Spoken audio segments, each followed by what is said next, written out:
Halo semuanya, selamat siang. Selamat siang, Ya, Mas Sony. Mas Eh, Yusron. Perkenalkan ya, sebelumnya nama saya Muhammad Yusron Abadi, bisa dipanggil Yusron. Oke, Mas Ini Yusron. mungkin bisa Ya, bersama dengan siapa? dengan Sony, Mas. Oh, dengan Mas Sony. Iya. Oh iya, nggak apa-apa sih ya, basa-basi ya mungkin ya. Di awal agak grogi soalnya. Padahal udah kenalan Udah tadi. kenalan. Ngapain? Oke, Ya, oke. saling Ya. memperkenalkan diri ya. Mas Yusron dari mana? Oh ya, saya dari mahasiswa UIN Sunan Kalijaga, Oke, Yogyakarta. ya. Kalau aslinya sih dari Ponorogo, dari Jawa Timur. Jawa Timur. Ya, dari Jawa Timur. Kemudian apalagi Mas ya? Identitasnya masih jomblo sih sampai sekarang. Belum, udah enggak. Ngambil jurusan apa gitu? Oh iya. Oke, terlalu lebar Mas. Audiens kita banyak yang anak-anak SMK loh. Jangan sih Mas, enggak pengen personal branding di sini. Gitu. Oke. Ya, dari mahasiswa psikologi 2000 berapa ya? 17 ya? 2017. Ya, di sini saya sendiri bersama teman-teman ingin tertarik untuk apa ya? Berdiskusi, berwawancara dengan teman-teman yang ada di Kamadeva ini. Oke. Bisa apa yang bisa kita sharingkan? Oke. Jadi alasan kami kenapa memilih Kamadeva ini khususnya karena ada beban tugas sebenarnya Mas. Beban tugas dari kuliah. Oke. Tapi kemudian karena kami nggak ingin pikir pusing ya untuk satu tugas dan tugas, jadi akhirnya ya kami untuk improve sendiri juga bagaimana melihat organisasi dan industri bisa berkembang dari hari ke hari, kemudian kami juga bisa belajar dari sana. Oke. Seperti itu.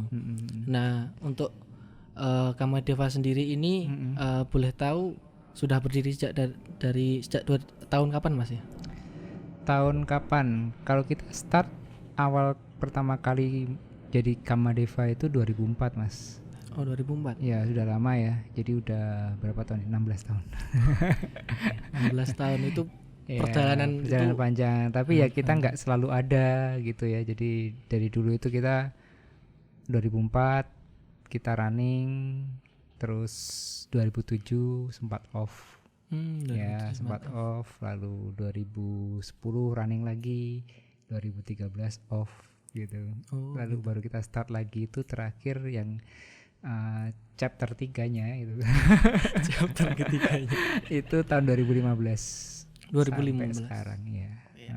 Berarti untuk yang dari chapter itu Mas ya? Iya, yang tiap paling chapter itu. aktif itu menurut Mas dari chapter keberapa itu? Sebenarnya kalau dari proses productionnya sih paling aktif waktu chapter 1 ya. Chapter 1 itu kita benar-benar development awal itu untuk sistemnya kita itu paling aktif di chapter 1. Tapi karena kita semuanya waktu itu developer semua gitu kan, programmer semua, jadi ya nggak bisa jualan gitu deh. Akhirnya karena nggak bisa jualan, kita gak bisa nafas di 2007 itu. Dari 2004 sampai 2007 gak bisa nafas, gak bisa jualan. Modalnya habis lah ceritanya gitu. Karena kita manual waktu itu jualannya Mas.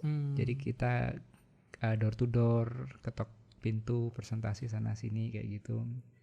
Dan instansi pendidikan ini kan produk kita kan untuk pendidikan nih Mas.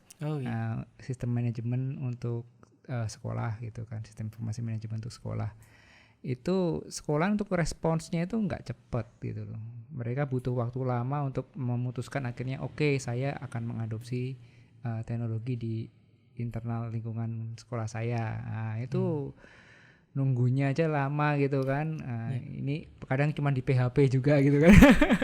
Udah kayaknya oke gitu, terus tapi akhirnya nggak jadi deal gitu. Ya karena itu setelah tahun 2007 itu kita memutuskan untuk proses marketingnya kita ubah dari yang tadinya kita manual gitu kan, pakai brosur, ikut pameran sana sini, ikut ngadain seminar gitu-gitu, kita ubah semuanya fully online. Ya, jadi dari 2007 kita sudah online sih. Dan dari situ kita mulai dikenal sama nggak cuman di lingkungan Jogja dan sekitarnya gitu kan, karena tadi kan 2004 kan kita cuma dikenal di lingkungan dekat-dekat sini doang gitu kan. Nah sejak 2007 itu kita bikin marketingnya online. Waktu itu hanya pakai website sederhana gitu dengan 5 halaman HTML sederhana. Itu cukup mendatangkan penjualan, walaupun jadi yang 2007 itu yang off itu operationnya yang off, tapi marketing jalan terus. Oh, gitu. Itu marketingnya tetap ada regulasi yang menjalankan atau dibiarkan aja itu Mas? Waktu itu nggak pakai regulasi yang tertentu sih, karena kan timnya juga udah pada bubar semua, jadi cuma saya handle sendiri waktu itu. Oh, di handle sendiri gitu? Iya, saya handle sendiri selama 3 tahun, lalu sampai tahun 2009 itu kita dapat project kalau nggak salah 50 sekolah itu di Kalimantan. Itu lumayan, jadi modal gitu. Jadi dapat modal lagi gitu kan. Akhirnya kita jalan lagi dan bisa dari operasionalnya yang tadi kita stop, kita bisa running operation lagi, bikin kantor lagi gitu. Ya. Itu kantor yang kedua di mana itu Mas? Yang kedua awalnya di kamar kos-kosan. Oh, emang dari ini ya, usaha dari nol gitu Mas jadi? Iya, jadi waktu itu start awal, tapi itu cuma 1 bulan sih di situ. Di situ cuma 1 bulan. Nanti sama Mbak Dewi tadi itu. Nanti kan kalau yang keuangan, waktu interview kan ada ketemu sama Mbak Dewi. Itu dia yang ngerunning pertama kali chapter keduanya. Itu di kosnya dia. Jadi itu, ini ada garis besar ya.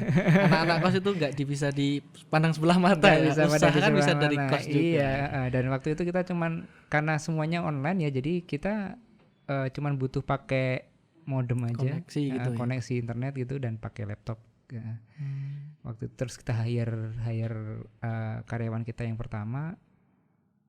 Chapter kedua itu kita hire karyawan yang pertama itu masih ngekos di situ, masih jalan di situ. Oh, nggak 1 bulan nih, itu sampai mungkin 3 bulan lah itu. 3 bulan di situ. Lalu setelah di sebuah ruang tamu gitu sih, jadi kita ngantornya di ruang tamu gitu sih, nggak di kamarnya tapi di ruang tamu. Itu kan cuman berdua, cewek-cewek semua waktu itu. Gitu. Cewek-cewek semua. Lalu setelah kita tambah tim lagi, kita tambah pasukan, waktu itu dapatnya cowok, akhirnya kita cari tempat di Jalan Veteran waktu itu. Oh, Jalan Veteran. Itu yang didaftarkan sebagai alamat itu bukan? Iya, itu yang didaftarkan sebagai alamat yang di chapter kedua. Oh, di chapter kedua. Itu di Jalan Veteran sampai jalan 3 tahun ya begitu. Sampai 2015 sampai 2013. Oh, 2013. Oh, itu sempat off lagi ya tadi Mas? Iya, chapter 2-nya off lagi. Iya. Itu penyebabnya bukan karena kitanya sih, tapi karena ada kebijakan dari pemerintah waktu itu yang mensyaratkan sekolah harus pakai sistem dari pemerintah. Kalau nggak pakai sistem dari pemerintah nanti nggak dapat dana bos. Oh iya. Operasionalnya. Itu kan jadi akhirnya itu memotong hampir 80% omset kita, jadi waktu itu turun drastis. Akhirnya kita nggak kuat untuk nahan cash flow-nya. Ya udah, teman-teman juga sudah kita info bahwa kayaknya kita off dulu lagi gitu. Gitu kan. Terus dari 2013 sampai 2015 itu kita off dulu lagi. Lalu 2015 baru kita start lagi itu. Itu juga karena waktu itu kita juga ditemu oleh sebuah yayasan besar di Indonesia, Yayasan Kemala Bayangkari. Waktu itu kita langsung sama Bu Kapolri, 700 sekolah, semua sekolah di bawah Yayasan Kemala Bayangkari. Karena itu kita jadi punya ini lagi, bisa running lagi. Dan timnya langsung dibangun lagi, dan tim kita yang di chapter 2 itu masuk lagi kok. Masuk lagi. Tapi ada tambahan itu Mas? Ada tambahan. Ya, pasukannya waktu itu cukup banyak sih, karena kita sering ngadain pelatihan waktu itu ya. Jadi kita perbanyak tim implementasi waktu itu, trainer gitu banyak. Kalau untuk sistem untuk rekrut itu Mas, ada mungkin spesifikasi tersendiri atau ada langsung kenalan gitu aja sih Mas? Ya, jadi Jadi ada ininya, ada syarat-syaratnya, tapi lebih ke ini ya. Kalau dari aku milih tim itu lebih yang uh, passion. Jadi passionnya dulu gitu kan. Setelah passion, attitude-nya. Jadi gitu. dua itu. Itu yang menjadi syarat utama itu. Iya, syarat utama itu aja. Yang lainnya skill dan sebagainya itu nanti bisa sambil latihan kok, sambil jalan bisa.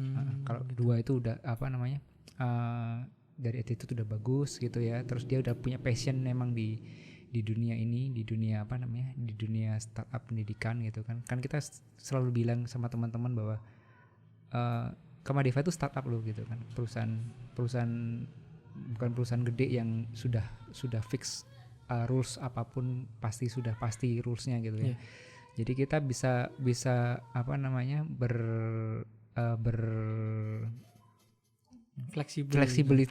fleksibilitasnya itu masih cukup tinggi di Kamadiva. Jadi kalau misalnya sering bikin salah ya nggak masalah kalau di Kamadiva. No problem sih gitu. Bikin kekeliruan itu bukan sesuatu yang habisin aja stok kelirunya gitu. Kalau untuk ini Mas, budaya organisasinya, nah itu dalam 1 bulan ada berapa evaluasi untuk di sistem perusahaannya? Evaluasi kita hampir almost ini ya, bukan bulanan harus ini sih. Kita setiap saat butuh koordinasi langsung kita koordinasikan sama teman-teman. Iya, jadi kalau yang evaluasi bulanan itu malah nggak kita istilahnya nggak ada sistem yang harus mengatur seperti itu sih, karena kita juga perusahaan masih belum banyak timnya. Kita lebih cenderung untuk belajar bareng. Jadi problemsnya apa, terus kita cari solusinya juga bareng-bareng juga gitu loh. Kadang-kadang kalau misalnya orangnya banyak kan bisa kayak tadi tuh Mas Randy bilang kan, timnya gitu kan diperbanyak. Sebenarnya ya dari kita karena timnya masih kecil, jadi siapapun boleh contribute sebenarnya. Kalau punya ide, punya pemikiran, bisa disampaikan, dan itu kalau misalnya belum pernah kita lakukan sama sekali, anytime bisa kita eksekusi gitu. Jadi nggak harus menunggu perencanaan yang matang dulu gitu. Kita sih modelnya nggak kayak gitu sih. Ada ide langsung dieksekusi, coba dulu tes gitu kan. Sebulan 2 bulan jalan apa nggak jalan, cari lagi yang lainnya gitu. Langsung evaluasinya langsung running sambil jalan. Karena nggak bisa ya kalau misalnya kita nunggu harus preparationnya harus ready, everything ready gitu kan, itu belum sampai sana. Belum sampai orang lain udah keduluan sama yang lainnya. Gitu. Jadi mending kita jalan dulu, kita tes dulu. Masalah nanti itu running works apa enggak idenya itu nanti gitu loh. Gitu kayak gitu. Yang penting prosesnya gitu. Lebih fokus ke sana. Proses. Ini sangat menarik menurut saya karena dalam proses itu mungkin kan bisa membangun relasi antar karyawan, mungkin antar teman. Ada untuk posisi dari Mas Sony sendiri ketika memandang teman-teman dalam satu tim itu sebagai rekan atau sebagai karyawan bawahan menurut Mas Sony sendiri? Saya nggak pernah menganggap mereka karyawan sih. Jadi teman gitu. Ya teman-teman sih. Jadi karena itu lebih ke ini ya, mereka bisa sharing, bisa ngomong apa aja bebas sama saya. Saya juga bisa minta apapun bebas gitu loh, tanpa saya harus sungkan harus gimana gitu loh. Minta aja, butuh apa saya sampaikan. Mereka juga kalau misalnya butuh apa mau ngobrol sama saya ya ngobrol aja gitu loh. Itu jadi nggak yang harus kan ada kalau di perusahaan besar udah ada bottom up kayak gitu kan, itu kalau di sini nggak ada. Itu jadi lebih fleksibel flow gitu Mas. Iya, teman-teman yang baru-baru juga merasakan bahwa kok sama ya saya diperlakukannya sama yang sudah lama di sini gitu kan. Ya memang sama, orang kita model sistem ininya di sini kayak seperti itu. Oke, cukup menarik. Nah, target dari Mas Sony sendiri untuk tahun-tahun ke depan apa Mas di Kamadiva ini? Tahun ke depan growth ya. Jadi kita lebih fokus ke growth. Ini gini. kita mengubah sistem manajemen Kamadeva itu dari tahun 2017 itu jadi startup. Oh, dari Sebelumnya kita perusahaan software konvensional. Ya, jadi itu apa yang jadi karena kita berubah jadi startup, karena itu waktu itu targetingnya akhirnya kita beda.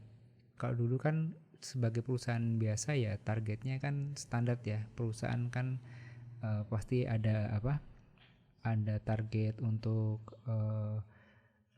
misalnya penjualan, sales kayak gitu kan, marketing gitu. Tapi kalau di startup kita ngejarnya growth. Pertumbuhan jumlah user. Jadi kita setiap hari itu kita monitoring. Hari ini yang user yang terakuisisi berapa, sekolah yang terakuisisi berapa, terus sekolah yang teraktivasi berapa, terus nanti setelah diaktivasi nanti yang menghasilkan revenue ada berapa itu. Ini ada timnya masing-masing. Untuk yang mengatur itu tadi. Iya, revenue berapa, terus nanti ada yang tim yang bagian referral. Jadi fokus ke supaya dia bisa menceritakan ke orang lain produk kita gitu kan. Jadi kalau dilihat di sistem di back office-nya kita itu kita kelihatan bahwa sekolah ini dapat informasi tentang kita dari mana sih? Apakah dari internet? Itu kan direct, artinya dari web, dari Facebook, dari YouTube itu direct. Tapi ada juga yang dapat informasi dari orang lain. Jadi informasi dari teman, informasi dari saudara, informasi dari rekan, itu udah jalan proses referralnya di situ, dan itu kita pantau, kita bedain. Oh ini dapatnya dari referral, yang ini dapatnya dari dari direct gitu kan, karena mereka cari gitu. Jadi kita ada klasifikasi sendiri untuk ininya, untuk di tiap-tiap proses akuisisi penggunanya itu. Kalau untuk alasan sendiri berpindah ke startup itu apa, Mas? Awalnya karena kita menang kompetisi waktu itu. Jadi menginspirasi gitu. Jadi gini, waktu itu kita nggak benar-benar concern. Dunia startup itu kita taunya ya oke lah, apa bedanya sama UKM gitu kan. Terus ya sama lah gitu loh sama perusahaan-perusahaan rintisan yang lainnya yang baru-baru gitu kan. Tapi waktu itu kita coba iseng-iseng ikut kompetisi startup, dan kebetulan kita menang kompetisi, mewakili Jogja waktu itu. Kita ke Jakarta, eventnya Startup World Cup ya, World Cup itu, dan dari situ jadi kita tahu bahwa dunia startup itu kayak gini. Apa sih bedanya sama perusahaan kita yang kita bangun ini gitu kan. Lalu saya belajar gitu kan. Ternyata startup itu ada model cara ada parameternya yang dipakai mereka untuk selalu growing gitu ya, growth-nya gitu ya. Dan yang di adjust itu banyak hal gitu. Nggak cuman dari marketingnya aja, tapi sampai produknya juga di otak-atik gitu, diimprove terus. Dari tahun 2017 itu belajar dari situ. Kalau startup ternyata kayak gitu ya, mereka adjust produk itu bisa cepet banget gitu loh, growth perubahannya gitu kan.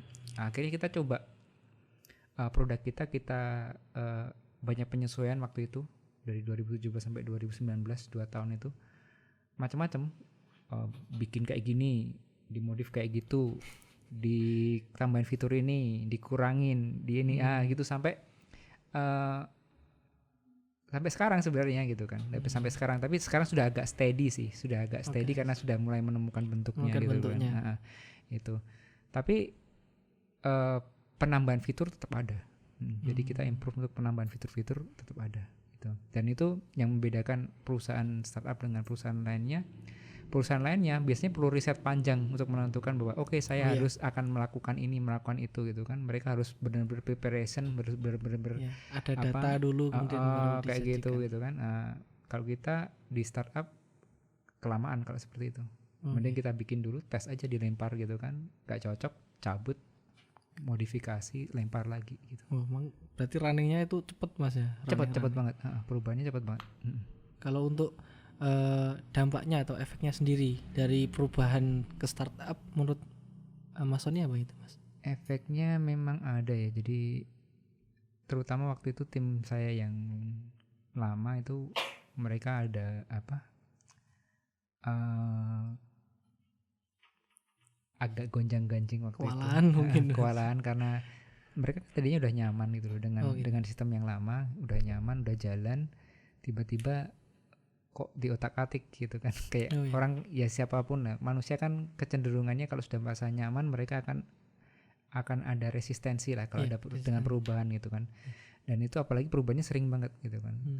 Mereka merasa bahwa ada tambahan fitur kayak gini baru kok udah harus harus ganti lagi, model marketingnya kayak gini dirubah lagi kayak gitu, dites yang kayak gini gitu kan. Sampai kita macam-macam loh model sistem marketingnya kita tes gini, tes gitu, yang offline, yang online. Itu kita untuk penyesuaian bukan penyesuaian ya, kita mencari bentuk sih sebenarnya. Mencari bentuk. Jadi karena kita nggak bisa bahwa yang ini yang paling benar, yang ini yang paling bagus, sekarang yang sudah jalan ini ya sudah gitu kan, nggak bisa gitu. Kalau di startup apapun bisa terjadi gitu kan, apapun bisa dicoba. Karena itu daripada kita mati penasaran karena nggak nyoba gitu kan. Cuma dikejar-kejar gitu. Jadi gini, kadang kalau misalnya ada ide kayak gini gitu kan, mau dieksekusi apa enggak gitu kan. Kan kita kan jadi antara iya dan tidak gitu loh, mau dijalankan apa enggak gitu kan. Kalau dijalankan efeknya kayak gini, efeknya apa kita nggak tahu gitu kan. Daripada kita nggak menjalankan itu akhirnya nggak tahu hasilnya apa gitu kan, mending dijalankan aja. Masalah gagal ya udah nanti diperbaiki lagi gitu loh. Jadi nggak usah khawatir gagal gitu. Oke, gitu. Kalau untuk modal sendiri di startup karena begitu banyak perubahan itu Mas ya, itu juga berdampak nggak Mas kira-kira? So far kita masih bisa handle untuk cash flow-nya ya. Jadi dan sekolah-sekolah juga mereka ternyata juga nggak terlalu ini ya. Maksudnya mereka senang dengan perkembangan ya. Jadi nggak ternyata aplikasi yang saya pakai ini berkembang gitu. Nggak cuman gitu-gitu aja. Nah, itu udah nilai plus juga buat kita gitu. Jadi walaupun perkembangannya itu nggak selalu maksudnya gimana langsung ya? ekstrim gitu ya. Jadi pelan-pelan ada update ini, update itu gitu kan. Sekarang kan kayak gitu. Teman-teman kalau pakai aplikasi kan coba lihat baru berapa hari aja udah ada update lagi gitu kan. Coba pakai aplikasi yang kayak marketplace gitu kan, Tokopedia, Bukalapak misalnya gitu kan. Hari ini update gitu kan, besok udah ada bilang ada updatean lagi gitu kan. Nah, itu berubah terus gitu loh mereka. Dan perubahan itu terus improve terus gitu. Dan sekarang zamannya emang kayak gitu sih. Kalau kita memang fokus untuk mengembangkan suatu sistem, itu kita harus improve gitu. Dan improve-nya itu jangan lama-lama gitu loh, sebentar harus. Kalau ada perubahan eksekusi, dilempar ke market, cocok apa enggak, nggak cocok tarik gitu kan, ganti lagi gitu. Itu mungkin juga yang membuat user menjadi nyaman itu Mas ya. Ada yang nyaman, ada yang enggak sih sebenarnya. Tapi paling enggak untuk core modulnya kita juga yang sudah fix kita nggak otak-atik kok. Jadi gini, perubahan yang kita lakukan itu nggak ganggu kok gitu loh ceritanya. Nggak ganggu operation yang jalan di lapangan. Nggak ganggu. Itu untuk mungkin improve di industrinya itu aja Mas ya. Improve di industrinya, tapi juga di produk juga ada kita ada penambahan. Cuman rata-rata mereka cuman ada tambahan ini ya gitu kan. Fungsinya buat apa? Buat gini gitu. Nah, ini kita belakangan ini kita untuk sharing fitur baru itu kita jelaskan juga dengan cara seperti ini. Jadi kita bikin sesi kayak gini untuk sesi podcast untuk kita bisa cerita gitu loh ke mereka. Yang tadinya kan kalau harus ceritain satu-satu kan ya susah ya. Cukup menarik menurut saya Mas, karena ya sangat menambah informasi gitu, menambah wawasan dan ketertarikan gitu untuk bagaimana sih ke depan lulusan kuliah itu ketika nanti sudah lulus apa harus bekerja seperti itu saja, itu kan mungkin sudah cukup apa ya, maklum gitu.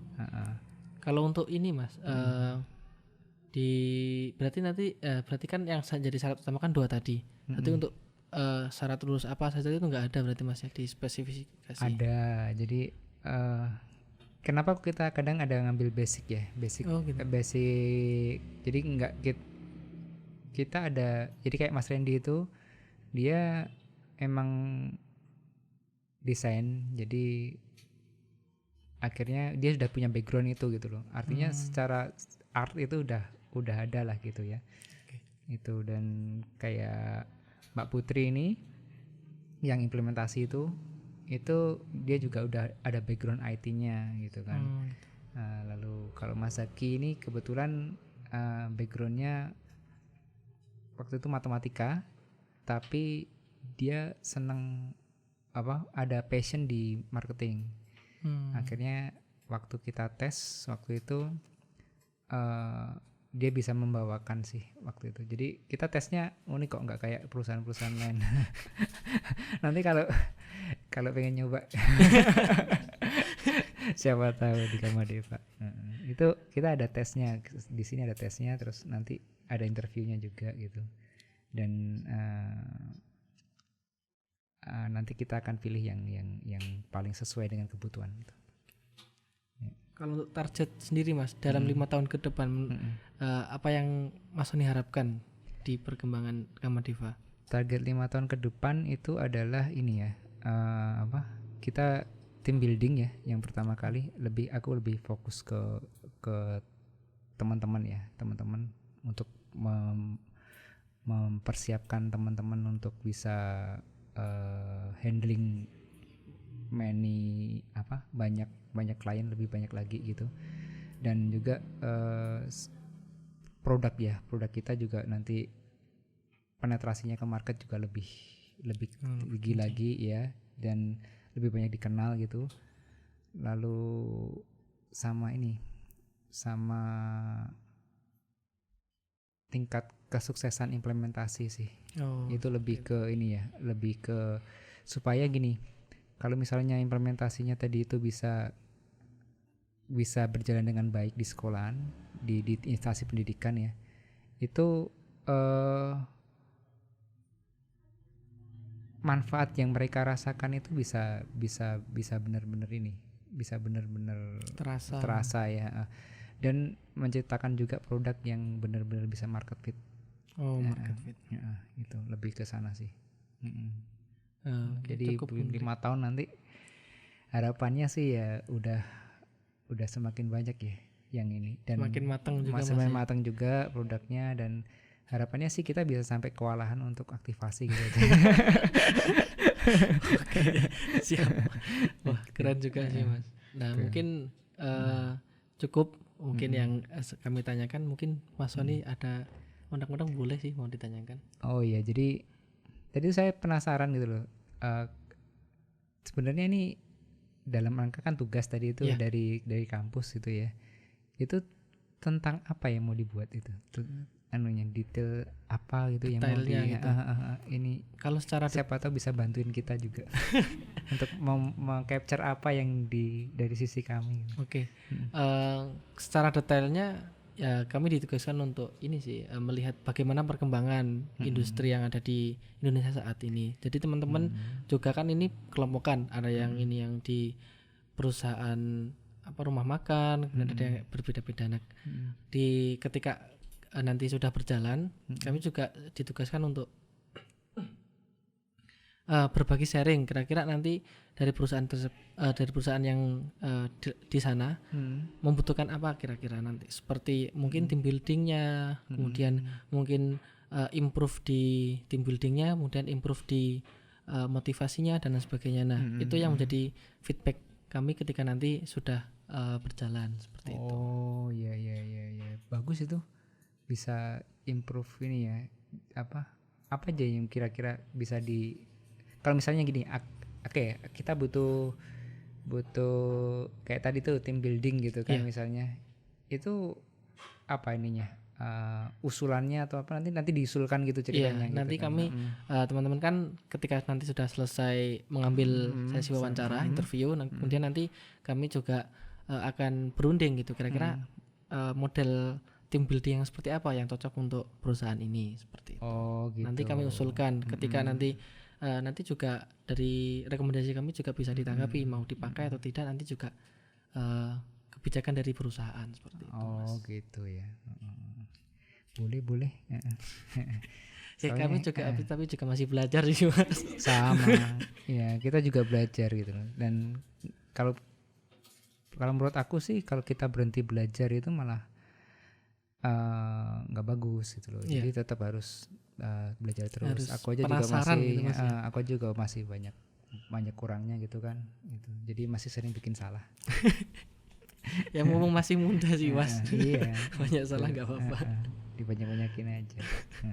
Dia bisa habisin salahnya. Habisin salahnya. Biar habis stok salahnya. Tinggal bener-benernya doang. Tinggal bener-benernya doang nanti. Jadi mungkin seperti itu. Kemudian mungkin masih 3 divisi lagi Mas ya yang belum. Oke, nanti bisa dengan yang teman-teman yang lain. Kemudian setelah itu nanti kami akan tawarkan atau rekomendasikan seperti itu. Oke. Ya. Gitu, Mas Yusron. Ada lagi mungkin yang mau di ini? Mungkin cukup sih Mas. Cukup gitu ya. Cukup, saya cukup. Okay. Jadi gimana? Oh, ditanya audien. Ada yang mau nanya mungkin teman-teman?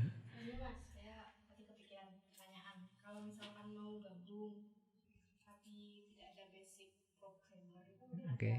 Tahap training terlebih dahulu atau bagaimana, atau harus orang-orang programmer yang ketemu di sini? Oke, mungkin bisa saya ulang lagi ya biar masuk ke dalam recordingnya. Jadi Mbak Mei ini nanya tadi kalau misalnya mau gabung di Kamadiva itu apa harus basic programmer atau basic IT gitu untuk masuk di Kamadiva. Oh iya, basic. Jikapun tidak nanti apa ada training seperti itu. Oke. Jadi basicnya kita nggak harus programmer sih di Kamadiva. Kecuali kalau memang nanti masuknya ke divisi yang development ya. Oh, development. R&D itu memang harus ada basic coding. Cuman kalau di luar itu kita nggak mensyaratkan apa programming sih, ya. Jadi misalnya kayak Mbak Putri nih implementasi gitu kan. Implementasi bisa basic, bisa apa aja. Yang penting bisa mengoperasikan software, aplikasi komputer, bisa pakai laptop, bisa pakai handphone. Secara technically itu udah cukup gitu loh. Karena nanti logiknya itu ada trainingnya lagi. Jadi di tempat kami ada pelatihannya lagi. Nanti ada pelatihannya cepat ya, buat berapa lama buat kita? 3 hari ya. 3 hari. Cepet banget. Jadi aplikasi kita itu gampang banget untuk dikuasai sebenarnya sistemnya gitu kan. Itu udah 3 hari itu udah dari ujung ke ujung dan tahu apa sistem kita secara penuh full ya itu. Jadi nanti training 3 hari, setelah itu udah cukup untuk bisa mengetahui bahwa kalau misalnya sebuah sekolahan ini dia modelnya seperti apa, aplikasi kita kan kayak gini, apa aja yang harus kita setting supaya cocok dengan ini, itu udah ngerti gitu loh selama 3 hari itu. Jadi nggak perlu yang susah-susah sih, karena sebenarnya pada dasarnya sih mudah sih. Memang kita bikin mudah kok. Kalau dibikin yang susah-susah ya nanti implementasinya lama gitu kan. Nah kalau ini kita 3 hari aja udah cukup. Termasuk kita kalau in-house training, kita jalan ke sekolahan itu kita training juga cuma 3 hari doang. Oh, 3 hari doang. Iya, untuk keseluruhan unit yang ada di sekolahan itu kita cukup 3 hari. Itu mereka sebenarnya udah tahu gitu loh cara penggunaannya. Nah, tantangannya adalah ini, mungkin kalau dari teman-teman ini kan basicnya psikologi ya. Ini yang memang kita belum punya timnya ini adalah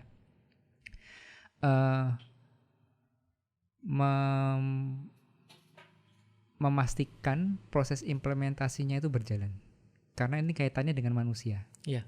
Gitu. Nah itu yang kita timnya masih belum ada yang benar-benar fokus untuk ke sana sebenarnya. Jadi kalau misalnya interest gitu kan, tertarik dengan Kamadeva, tertantang gitu ya, tertantang. Iya, karena gini, apa kita kan kadang miris ya lihat industri pendidikan gitu loh. Kalau kita lihat industri transportasi itu udah sekarang perkembangannya kayak gitu kan.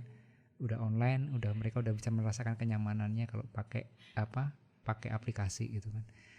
Tapi di pendidikan belum kemana-mana, masih gitu-gitu aja gitu kan. Gitu. Mereka masih sibuk dengan data-data, masih sibuk dengan aktivitas yang beban administrasinya itu tinggi gitu loh. Nah itu. Dan penguras tenaga itu. Menguras energi lah istilahnya gitu, energi. Nah ini kalau misalnya dari teman-teman dari psikologi ini, mungkin aku lebih interest kalau misalnya bisa nggak sih itu diketahui itu di market kita itu kan, market kita kan sekolahan gitu kan. Di dalam sekolahan itu ada guru-gurunya gitu kan. Ketika sebuah sistem masuk ke sana itu mereka ada resistensi. Nah ini yang menarik sebenarnya di resistensinya ini gitu loh. Katanya Pak Nadiem kalau nggak resisten itu nggak akan, berarti perubahannya nggak terlalu kuat gitu, nggak bakalan gede gitu loh. Kalau sampai terjadi resistensi artinya memang itu merubah sampai ke akar-akarnya, dan itu tantangannya kami sih sebenarnya, karena biasanya ketika kita masuk ke sekolahan itu pasti ada resistensi. Dan mendobrak itu dengan apa ya, dengan cara yang cantik gitu loh mainnya gitu ya. Itu gimana itu kaku gitu. Jadi nggak yang harus dipaksain gitu kan, orang kalau dipaksa nggak suka gitu kan. Tapi kalau kita bisa mainkan itu dengan cara mainkannya yang bagus gitu kan, mungkin teman-teman psikologi yang ngerti itu. Ini kan hubungannya sama manusianya gitu. Kalau aplikasinya sih cepet sih, kalian belajar 3 hari ngerti lah gitu. Gampang kok. Itu ada peluang lah untuk teman-teman psikologi. Siapa tahu tertarik gitu gabung sama Kamadeva gitu Mas. Itu. Mungkin ada yang mau tanya lagi? Itu. Oh cukup. Oke. Mungkin sesi ngobrol-ngobrol tentang gambaran perusahaan mungkin cukup sekian. Untuk ke depan nanti semoga berjalan lebih lancar nih Mas ya. Siap. Juga kami masih belajar, jadi kalau ada salahnya ya mohon dimaklumi dulu. Aman, nggak apa-apa, sama-sama. Terima kasih dan